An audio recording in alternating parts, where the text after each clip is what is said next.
Let's start. Today we will see how to draw a box in the Tradingview Pine script.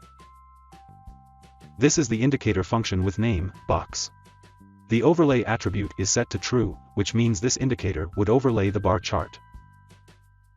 Here we have used the box.new function to draw the box.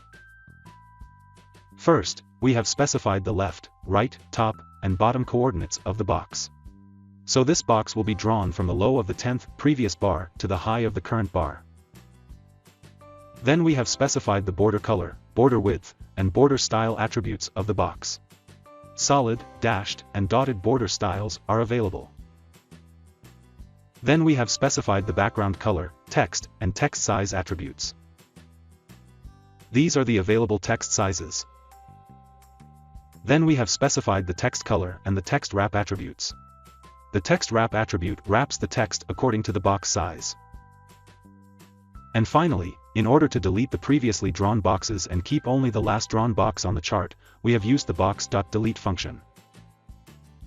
Let's add this indicator to the chart. As you can see, a box ranging from the low of the 10th previous bar and the high of the current latest bar is drawn on the chart. So that's it. That's how you can draw a box in the Tradingview Pine script. Thank you.